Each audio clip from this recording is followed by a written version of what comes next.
You ever think about how just a few big digital companies really shape our online world? Now imagine one like that, but dominating, well, pretty much a whole continent. Today, we're doing a deep dive into MercadoLibre. You might hear it called the Amazon of Latin America. Hmm. Maybe not a name everyone knows up here, but believe me, it's a powerhouse down south. Absolutely. Founded way back in '99, right, by Marco Scalperin. Headquarters are in Montevideo, Uruguay, and it trades as MELI on the Nasdaq. But it's way more than just one website. It's this huge ecosystem operating across, 18 countries? And the big ones, the key markets you really need to watch are Brazil, Argentina, and Mexico. Exactly. And their mission is pretty ambitious, democratizing commerce and financial services, Yeah. making things accessible. And when you hear they connect, like over 218 million active users with about 1 million sellers, yeah, you get a sense of just how big their reach is. Yeah, and that mission plays out across their main businesses. You've got the marketplace, obviously, which, like you said, kind of blends eBay connecting buyers and sellers with Amazon's logistics, even some direct sales. Then there's Mercado Pago. That's their fintech arm. It's grown way beyond just handling payments on their own platform. And Mercado Envios, their own logistics network, which is seriously impressive. Okay, let's unpack that Amazon of Latin America thing a bit more. It's catchy, sure, Huh. but it sounds like they've really built something specific for the region. How does that eBay-Amazon mix actually work there? Well, it's interesting how they've adapted their marketplace, like eBay, lets tons of independent sellers list products. That's key. But where they really stand out, and maybe where the Amazon comparison comes in, is Mercado Envios. They've poured money into their own shipping, their own warehouses, like Amazon's fulfillment. And they do sell some stuff directly themselves, first-party sales, giving them more control there. And Mercado Pago, it's not just for buying stuff on Mercado Libre itself then. It sounds like it's become a major financial player generally. Oh, definitely. Mercado Pago is, it's a huge fintech company in its own right now. It processes payments on their site, sure, but also for lots of other businesses off-platform. And crucially, it's reaching people who might not have easy access to traditional banks. Think digital wallets, QR code payments, even loans through Mercado Credito. It's a really big deal in the region. Wow. And Mercado Envios handles 95% of their deliveries. That's incredible. And getting, 75% there within 48 hours? That just sounds like a massive logistical operation. Is it really comparable to Amazon's? It really highlights their competitive edge. Managing that volume themselves gives them huge control over costs, delivery speed, customer satisfaction, basically. And yeah, delivering 3/4 of orders within 2 days across Latin America's geography, which can be, let's face it, challenging. It definitely puts them right up there as a direct competitor to Amazon's logistics efforts in the region, for sure. And they have a loyalty program too, Mercado Puntos. Right. So they're building this whole world. People want to stay inside. But who else is competing? They can't have the whole market to themselves. Good question. No, they're dominant, but definitely not alone. You've got the global giants, Amazon, obviously. Shopee is a big one, too. Then you have really strong local players, particularly in Brazil. Think Magazine Luiza, Americanas. And on the fintech side, they're up against specialists like Nubank and PagSeguro. It's a competitive field. And leading the company, we mentioned Marco Scalperin, the founder, who's still involved. Oh, yeah. He's still a founder and CEO, very much the driving force, setting the vision. And then Martin de los Santos is the CFO, handling the financial strategy, investor relations, all that. Okay, good overview. Let's get into the numbers then. Because 2024, they look really, really strong. Full year 2024, $21 billion revenue, up 38% year over year, and over 100 million unique buyers. Those are big figures. Yeah, the scale is just immense. And think about this, shipping almost 1.8 billion items through Mercado Envios in 2024, with nearly half of those, like 49%, arriving same or next day. That just shows the efficiency they've managed to build. And Q4 2024, that seemed like a real blowout quarter. Revenue up 37%, beating estimates, net income up. Wait, 287%? How do they manage that kind of jump? Q4 is pretty remarkable, yeah. A few things came together. They got logistics costs down in Mexico, which is a key market. Currency losses in Argentina were lower than maybe expected. And just really strong growth in fintech, especially in Brazil and Mexico again. But not totally smooth sailing. I think there were some mentions of challenges. That's right. Argentina's economy is always, a factor. That instability creates headwinds. And they did see a little pressure on margins from slightly higher logistics and credit costs in that period. Small bumps, but noticeable. Okay, then Q1 2025 rolls around. Looks like the momentum just kept going. Revenue up another 37%. Net income up 44%. Still beating estimates. Absolutely. Q1 just confirms that strong trajectory. And look at the FX neutral growth, 59% for revenue. That basically strips out the impact of currency swings, so you see the underlying business growth in local money. It's really powerful. And strong gains across the board, GMV, that's gross merchandise volume, the value of stuff sold, and TPV, total payment volume through Mercado Pago, both way up. And that huge jump in Argentina's GMV on an FX-neutral basis, 126%. What happened there?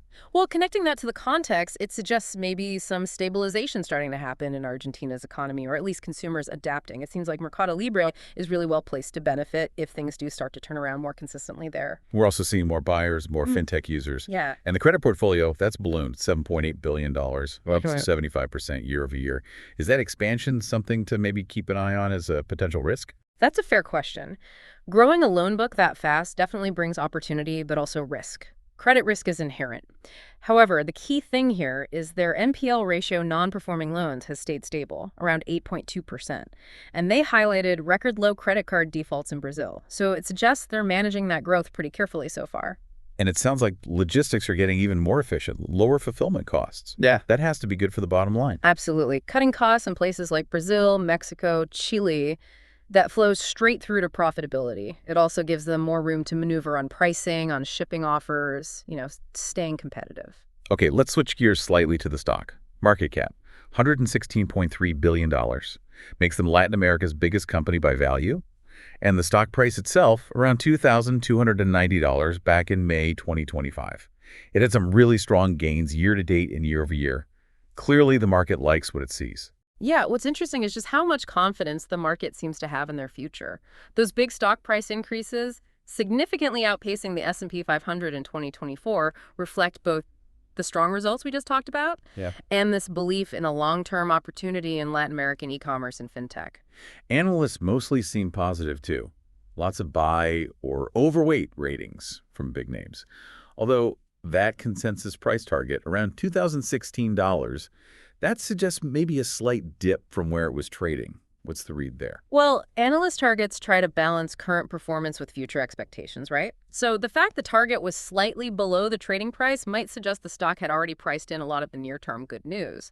But the overall sentiment, those buy ratings, points to continued long-term optimism. They still see upside down the road. And that PE ratio, almost 60, that definitely screams high growth expectations from investors. Plus, you see big institutional players like Capital International Investors upping their stakes significantly. That's a strong signal. Exactly. A high PE means investors are paying a premium based on expected future earnings, not just past ones.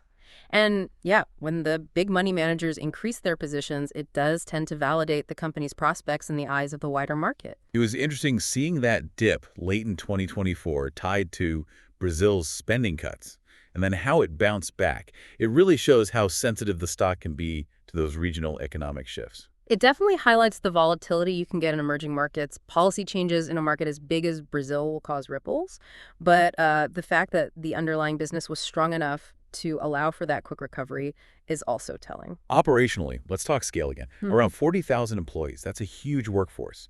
And their market share dominance in Brazil, Argentina, Mexico, helped partly by tariffs on some Asian competitors. That gives them a bit of a cushion. Yeah, it's interesting how they leverage their position.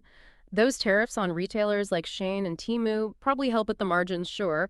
But honestly, their established logistics network, their brand recognition, those are probably the bigger factors in maintaining that lead. They've built a strong moat. And the investment keeps coming. 95% of packages through Mercado Envios, 10 new fulfillment centers just in 2024. That is a serious, serious commitment to physical infrastructure. It really underscores their focus on the customer experience. More centers mean faster delivery, lower costs, which is just essential to keeping customers happy and staying ahead of, well, everyone else trying to catch up. And the fintech side, Mercado Pago, is just as impressive operationally. 3.3 billion transactions in Q1 2025 alone. Over $11 billion in assets under management. Wow. It's clearly way beyond just processing payments now. It's a financial force. If you connect that to the bigger picture, it just shows how rapidly digital finance is being adopted across Latin America. People are trusting Mercado Pago with more and more of their financial lives, not just for shopping. That volume, those assets, it shows deep user reliance. Okay, let's look at some new stuff they rolled out. Mercado Play on TVs. For ads? That feels like a smart play in the streaming era. It is. Expanding ad inventory onto smart TVs opens up a whole new revenue stream, tapping into that growing digital ad market. And seeing Mercado ads revenue jump 26% year over year in Q1, 50% FX neutral, that suggests it's getting traction pretty quickly. And things like virtual try-ons, the repeat purchase feature, will Yeah. sound really practical for boosting sales, especially in categories like apparel or groceries. A 33% sales lift for merchants using virtual try-ons, that's significant. Yeah, these features aren't just gimmicks. Virtual try-on tackles a real pain point for buying clothes online, right? Reduces returns, boosts confidence. And the repeat purchase button for groceries, CPG goods, makes it super easy for customers, drives loyalty and frequency. That 65% growth in supermarket items shows it's working. The Mercado Pago enhancements seem really targeted, too. Pix integration in Argentina for Brazilian tourists, clever cross-border thinking. And applying for a banking license in Mexico, given the underbanked population there, that could be massive, couldn't it? It really raises the question of their long-term ambition in finance. A banking license in Mexico would let them offer checking, savings, potentially more complex credit products. It would embed them even deeper in users' lives and tap into a huge market that traditional banks haven't fully served. A potential game changer, absolutely. And all this while growing the credit portfolio but keeping those non-performing loans stable. Suggests a measured approach to lending. Precisely. They're expanding aggressively into credit. You see the 75% YoY growth. But the stable NPLs, the low defaults in Brazil, it indicates they have pretty sophisticated risk management in place. They're not just lending recklessly to fuel growth. And finally, just circling back to logistics. More centers, expanding free shipping. Yeah. It all ties back to faster delivery, lower costs for them, better service for us. Exactly. These aren't one-off investments. It's continuous improvement, building out that infrastructure. It reinforces their competitive advantage. Better, faster, cheaper shipping makes it really hard for competitors to match their overall value proposition. So putting it all together, that consistent 37–44% revenue growth paints a really clear picture, doesn't it? This is a company firing on all cylinders in a really dynamic market. I think that's fair to say. That level of sustained growth just underscores how well they're executing and capitalizing on those big shifts towards e-commerce and digital payments in Latin America. And that ecosystem they've built, logistics and fintech working together, reinforcing each other, that seems like a powerful moat. Yeah, the synergy is key. Good logistics makes the marketplace better, which brings in more users. Mercado Pago makes transactions seamless, offers credit, keeps people engaged.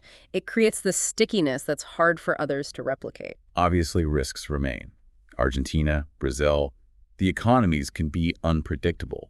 Though it sounds like the stabilization in Argentina, even if tentative, gave them a nice boost in Q1's GMV. Right, that's the reality of emerging markets. Macro factors can swing things. But as we saw in Q1, sometimes those swings can work in your favor, at least temporarily. It shows they can benefit from recovery, too. And the valuation reflects huge expectations, like we said.